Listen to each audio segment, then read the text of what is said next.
നേപ്പാളിൽ രാജവാഴ്ചയും ഹിന്ദുരാജ്യ പദവിയും പുനഃസ്ഥാപിക്കണമെന്നാവശ്യപ്പെട്ട് പ്രതിഷേധം ശക്തമാവുകയാണ്. ആയിരക്കണക്കിന് ഹിന്ദുക്കളാണ് തെരുവിലിറങ്ങിയത്.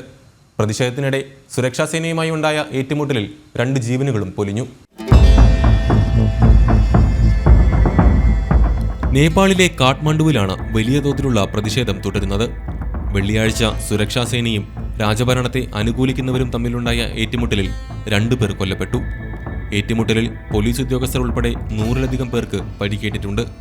പിന്നാലെ 100-ലധികം പേരെ പോലീസ് അറസ്റ്റ് ചെയ്യുകയും ചെയ്തു. അക്രമ സംഭവങ്ങൾ പൊട്ടിപ്പുറപ്പെട്ടതിന് പിന്നാലെ കാഠ്മണ്ഡുവിന്റെ കിഴക്കൻ ഭാഗത്ത് ഏർപ്പെടുത്തിയിരുന്ന കർഫ്യൂ ശനിയാഴ്ച സർക്കാർ പിൻവലിച്ചു.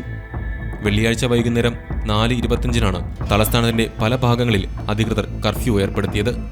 സംഘർഷാവസ്ഥ നിയന്ത്രണ വിധേയമായതോടെയാണ് 3 സ്ഥലങ്ങളിൽ ഏർപ്പെടുത്തിയ കർഫ്യൂ പിൻവലിച്ചത്.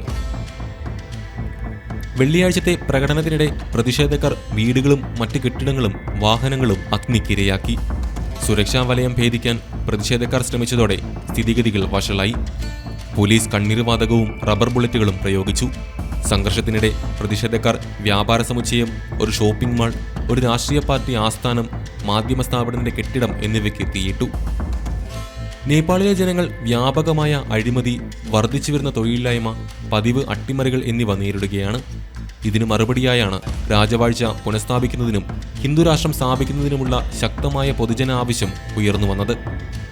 നേപ്പാളിന്റെ ദേശീയ പതാക വീശിയും മുൻ രാജാവ് ജ്ഞാനേന്ദ്ര ഷായുടെ ചിത്രങ്ങൾ പിടിച്ചുമാണ് ആയിരക്കണക്കിന് രാജവാഴ്ച അനുകൂലികൾ ഒത്തുകൂടിയത്. രാജ്യത്തെ രക്ഷിക്കാൻ രാജാവ് വരട്ടെ, അഴിമതി നിറഞ്ഞ സർക്കാർ തുലയട്ടെ, ഞങ്ങൾക്ക് രാജവാഴ്ച തിരികെ വേണം തുടങ്ങിയ മുദ്രാവാക്യങ്ങൾ മുഴക്കിയാണ് ഇവരുടെ പ്രതിഷേധം.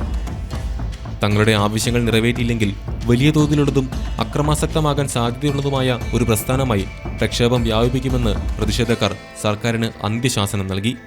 ഒരാഴ്ചയ്ക്കുള്ളിൽ ആവശ്യങ്ങൾ നിറവേറ്റുന്നതുവരെ പ്രതിഷേധം തുടരുമെന്ന് പ്രതിഷേധക്കാർ അറിയിച്ചു.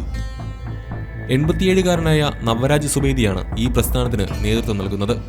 തങ്ങളുടെ ആവശ്യങ്ങൾ സമാധാനപരമായി അവതരിപ്പിക്കുകയാണെന്ന് സുബേദി പറഞ്ഞു. എന്നാൽ സർക്കാരിൽ നിന്നും അനുകൂലമായ പ്രതികരണം ലഭിച്ചില്ലെങ്കിൽ രാജവാഴ്ച പുനഃസ്ഥാപിക്കുകയും ഹിന്ദുരാഷ്ട്രം സ്ഥാപിക്കുകയും ചെയ്യുക എന്ന ലക്ഷ്യം കൈവരിക്കുന്നതുവരെ പ്രതിഷേധങ്ങൾ ശക്തമാക്കുമെന്നും സുബേദി മുന്നറിയിപ്പ് നൽകി.